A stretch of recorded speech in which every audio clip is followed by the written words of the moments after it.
about it in a special session in 2020. Let me tell you what you said. You said this piece of legislation is not a silver bullet or the final word, but there is no doubt that it will help Nevadans for both the short and long term going forward.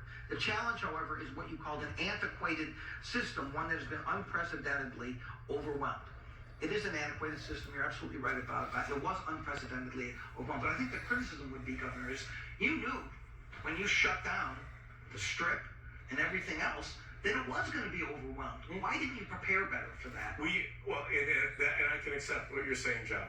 We did what we possibly could. The system was dealing with, we got more claims in a week than we would get in a year normally. In a week than we would get in a year. There were hundreds of millions of dollars of fraud perpetrated on Nevada. Billions nationwide. We didn't have enough claims adjusters because you couldn't have 500 claims adjusters just picking a number 2 years ago when there was no need. But was there any conversation that took place? Oh, we're going to shut down the state. We're going to have, this place is going to be flooded. We did. We brought in people from Health and Human Services.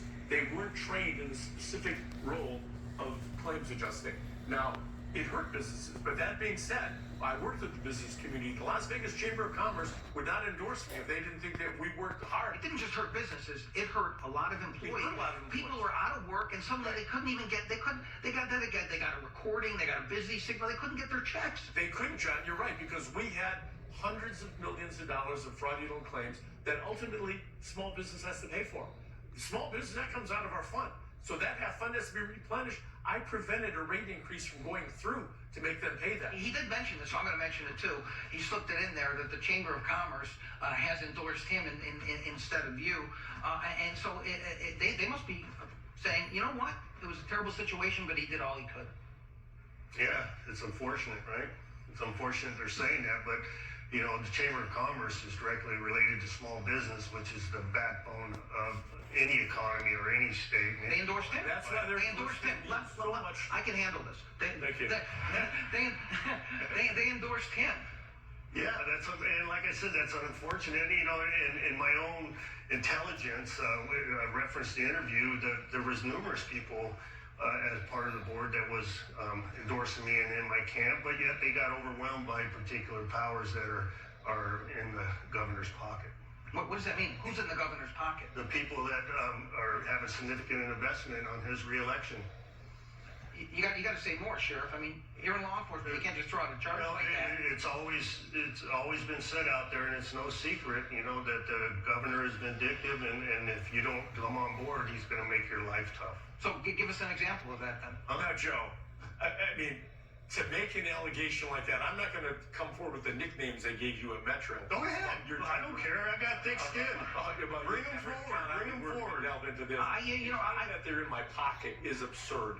The Chamber of Commerce is a well-thought-of business organization, the voice of small business, and to say that they're afraid, I think that's... I don't want to spend the last couple minutes about how can you close down 95,000 businesses and support the individual that caused? Because the person who helped close those businesses saved tens of thousands of lives, and the Chamber of Commerce understood that. I was in regular communication with the medical and the business. I'm going to ask a couple more quick questions, and then we're going to have to get out of here. And I have to ask a healthcare question. Do you support the public option bill? I do not. Why not? Because we're already in a dire straits with Medicaid, and currently within the state of Nevada, the state has failed to address the Medicaid reimbursement model, which is 1-2 to the federal government.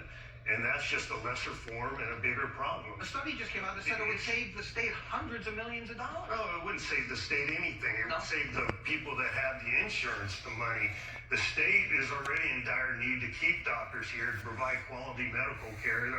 We're the lowest state in the nation on Medicaid reimbursement, and public option is only going to make that situation. So we got 30 seconds left. I think we're only the third state to implement this. Right. It's still not implemented. 2026. It'll be 2026. It will save. It's estimated it will have in excess of 50,000 people going that on year one. It should save 15,000. Well, no one else is doing this essentially in the country. Why should we do it? Still do it by the time it gets to 2026. So? Other states start implement our proaction to save water, like we're in Nevada. We're leading on that front. We're doing a lot of things on the forefront of Nevada. We're cutting edge. We've got some things that we're on the top. We are out of time. There's so many other topics to cover. I really appreciate both of you gentlemen taking all this appreciate time you, John. to have this debate, and appreciate everybody here in the studio.